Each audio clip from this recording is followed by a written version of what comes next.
Killer Frequency, a game where you step into the shoes of a late-night radio host in a small town of Gallows Creek. But coincidentally, there's a serial killer on the loose, the police is gone, and you are now the town's local 911 call. 911! Which we of course take very seriously. Guess that scream. Woo!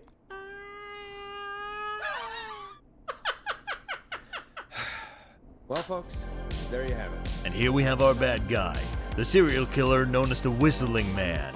A killer caught 30 years ago, now back, in various forms. You know my name. The real killer does, however, strike, and it is our job to save the noble citizens of our town.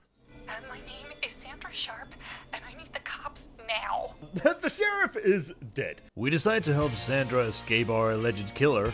However, she seems to have lost her keys, so we need to find another way to get her car started. Oh my god, it has a step-by-step on how to break into a car.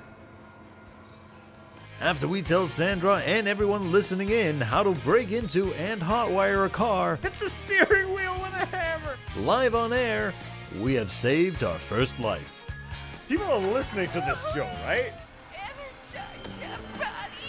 And apparently our newly found hero Fame had people getting ideas. Hey, Forrest. My name is Brian. Brian Ponte. Brian Ponte of Ponte's Pizza. Oh boy. Sounds great, bro. And let me tell you, the pizza we have is to die for. Oh, no, okay, now you took it too far, man. Oh, poor choice of words tonight, I guess. It doesn't take long, however, before our killer strikes again. This is Oh. Maurice Russell from the Gallows Reporter. This guy just broke in downstairs. The killer got Maurice trapped in his office by blocking off the exit stairwell. Our job? To distract the killer with phone calls. That was so spot on, He'd though. already searched. Son of a fuck! Are you kidding me? After barely mourning Maurice's death, That was a good plan. we get an angry warning from a sponsor. God, are there any professionals at KFAM? Nope. If Final Breath isn't played on your airwaves by the end of Mr. Nash's show tonight, the next call will be much less friendly. Well, I'm sorry if I'm being mean to Gina. Gina sounds like a bit of a bitch. For what happens next, I feel like this character should simply introduce himself. Nice, hello. This is Murphy. Hello. First, happy birthday to my son, Fernando. You know, it's a good day. We're on the air. I'm about to be murdered, and my son's birthday's coming up. It's a great day. Word out to this so-called killer. Oh. You think you're tough, huh? Big man with a big knife, huh? Prove it. Murphy proceeds to challenge the Whistling Man to a duel. I'm gonna kick his ass. Murphy hangs up, and it's time to play an ad, which talks about Teddy Jr. wanting to become the new mayor by increasing the police force and security of Gallows Creek. Not to mention the ad for Gallows Creek Harvest Festival. We got the Little Miss Harvest Pageant, Princess Harvest Pageant, Harvest Queen Pageant, Cotton Candy, Corn Dogs, Cornhole, Corn on the Cob, Crokinole, Country Music, Can Jam, Jams, Jellies, Jamborees, Juggling, Roller Rickies, Roller Disco Lessons, Praying, and Cat Shop. Right. Next up, we got Dr. Sullivan on the line, scared for her life after getting a call from the killer. Conveniently, there's a big frat party going on nearby her apartment, and we have to get in contact with them through, you guessed it, Ponte's Pizza. Ooh. Interesting offer. K-Farm? Oh, consider it done. The folks at K-Farm are huge fans of Ponte's Pizza. Very you know. debatable. After delivering a secret note to the frat party, we convinced them all to move the party to Dr. Sullivan's place. Say no more. Bunker's moving the house. And with that, another life is saved. Forrest, it's the killer. Oh shit, oh shit. Party has arrived. Let's go! Oh, thank God. He's gone. With Dr. Sullivan safe, we can move on to our other callers. It's great to speak with you, Forrest. As a local small business owner, You somewhere safe tonight? yes, Forrest, I am. Don't do a Brian, man. Don't do a Brian. Don't do a Ponzi's Pizza. Don't do it. Oh, what small business do you own? It's Ponty's Pizza. Oh, God damn it! God damn it, Ponty, no! No free ads! After finally getting rid of Ponty, we get a hold of Eugene, who's gotten lost in a maze while, to nobody's surprise, was waiting for a date that didn't show. Looking up at the stars. Oh, and no. Waiting. Oh, For her. Eugene, no! And of course, the killer decides to show up and we have to lead Eugene out of the maze. Go backwards. Go backwards. Why didn't I just... He has a chainsaw? Sorry, buddy. I can't run much more. Let's go, buddy. I'm out. Woo! Let's go. Get the hell out of there. My bike's still here. Another caller hangs up, another life saved. Welcome, Eugene. I love you, Molly. God damn it, Eugene! Next up is Dawn, who really wants us to play her favorite tune, but it turns out we can't because Peggy threw the vinyl out the window. So with that idea out the window, we have no choice but to move on to another caller. Forrest, Oh, thank God. it's me again. Murphy. This time, Murphy has arrived at the waste disposal facility. However, we're already too late as the killer has locked him in a container and the building is on fire. Our job? Find someone nearby that can rescue Murphy, as the killer somehow managed to slash the tires on the town's only fire truck. We end up finding Peggy's friend, Catherine, who lives nearby to come and help. But we have no idea which part of the building Murphy is trapped in. Do you hear anything, Murphy? I hear my heart about to pound out of my chest. Uh-huh. Put the receiver up to the lid. Put it up. I mean, that sounded like a crusher. Was that a shredder? Was that a sound of a shredder? Catherine, go to the shredder. This might be bad. This might be bad. Coming down. I gotta go. What?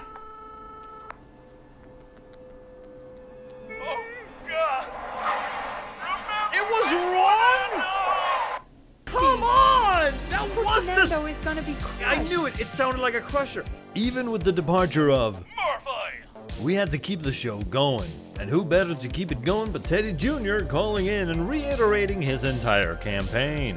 We need to be a town of law and order. We quickly hang up on Teddy and instead decide to play something that's actually worthwhile. An ad.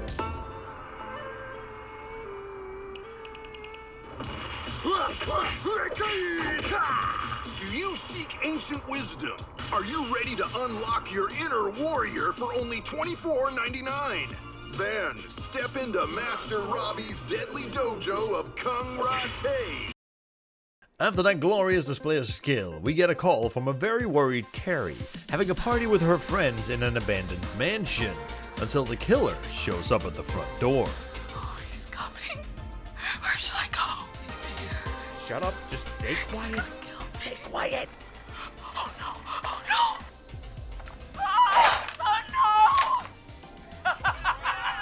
I was about to say, that did not sound like her. Jimmy, this is a pretty sick thing to do. Yeah. What? It's whistling night. It's a stupid tradition. Especially stupid since that one kid died back in... Would you take off that stupid mask if it's hard to breathe? Who's under there anyway? Who are you? Oh, no, I'm dead.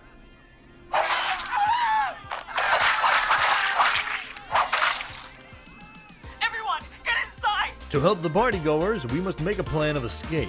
Luckily, the radio's receptionist is good friends with Carrie, and has made a friendship test detailing all of their strengths. And with our amazing planning skills, we get everyone out. Well, except Jimmy, who was... After a small break, we get another call from Dawn, again asking if we can play her requested song, but this time with a seemingly ulterior motive. I'm calling with more than a request. I know something. So against our better judgment, we venture out into the back alley to look for the missing song. Unfortunately, the fire door locks behind us Of course, it locks behind me. and forces us into the basement. This is where we find out that Clive the janitor has been secretly gathering information about potential serial killer victims. I fucking knew it! With this new information, we now need to go through newspaper clippings, ads, and photos to find out who our potential victim is and where they're located. And after narrowing it down to 2 people having left town and 1 having died in a bus crash, we're left with Chuck Brody, who works at his own 24/7 gas station. But we have reason to believe the Whistling Man is coming for you. God, it's today. The year I finally let myself forget. What? I think he ran off. Yeah, I'm pretty sure he ran off. Well, fingers crossed that Chuck... Jesus! Worse, the whole goddamn gas station's gone up. Holy Is shit! anyone hurt? I don't think so. I got everyone to follow me out. The town's Jesus. only ambulance was blown to hell, though. With Chuck safe and the Whistling Man's plans growing in severity, we return to the basement to find out more about our killer and their victims. This is where we find a bunch of voice recordings detailing how on this very night a kid was found dead in the town reservoir. But the details don't all add up. Yeah.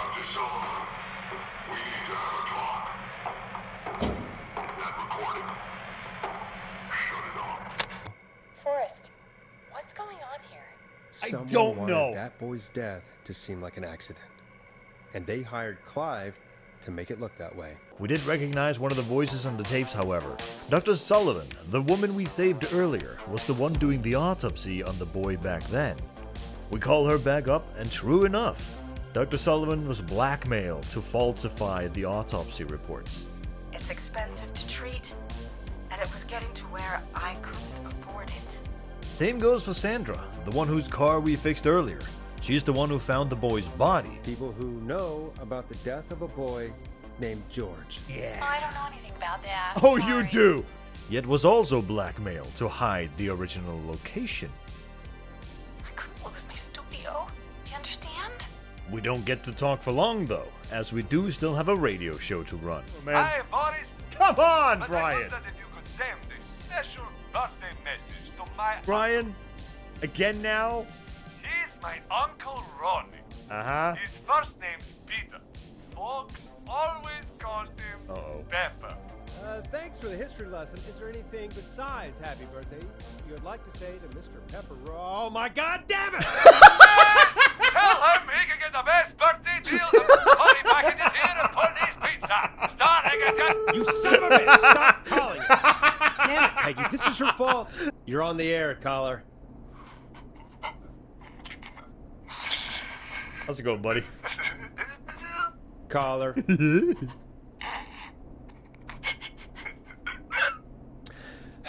Plunker? Is this you, Plunker? Ponty.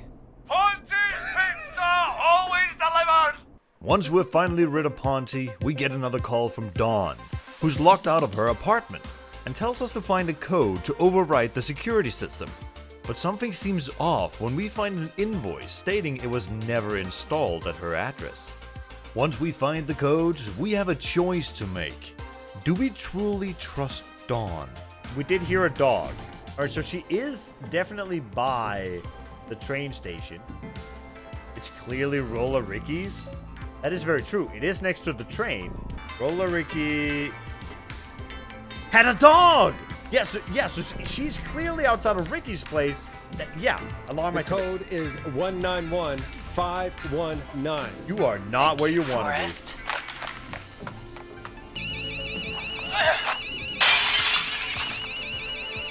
Is she? be. Oh, she's breaking in! She's breaking in, all right!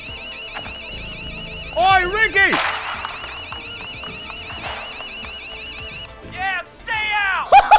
Nobody disrespects the sanctity of the ring. We end up saving Ricky from Dawn, who we find out is actually the Whistling Man. But we don't have time to celebrate, as we now have Casey on the line, whose boyfriend just got stabbed by a passerby Whistling Man. He's bleeding everywhere. What? I don't know what to do. Please help me. We now have to find someone to help him.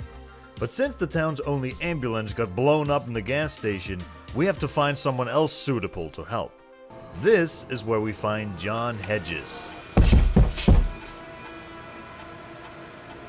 What the fuck was that? The former war medic. We wake him up at an admittedly horrible hour and send him over to help. Let me grab a few supplies and I'll head right over. This is where we get some great news. The police is finally on their way back with reinforcements, but we need to figure out where the killer is and stall her until the police arrive. We're still a little ways out of town, so if she calls, stall her. But before we can plan any more ahead, the power goes out. What? And we have to go down to the basement once again to restart the generator. Boom! We've got power. Okay. Yep. Nope. Nope. I don't like that.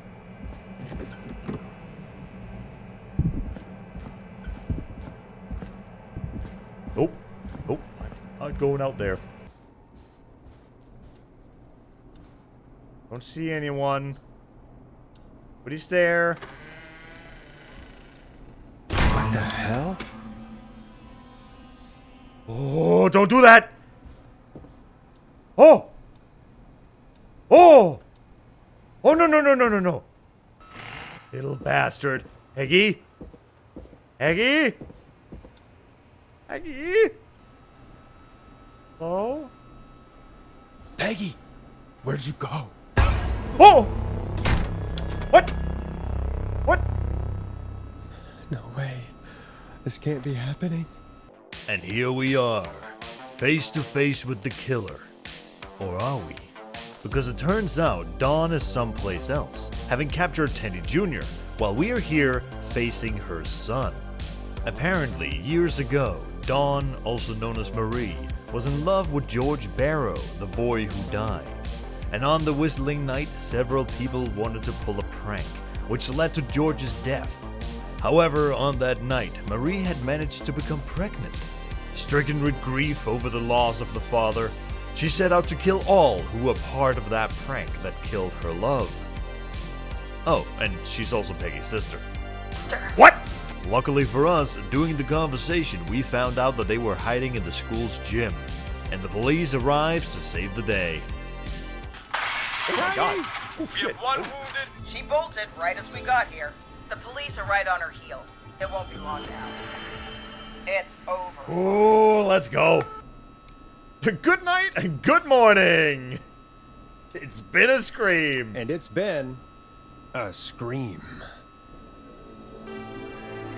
There's still a killer in this building, isn't there?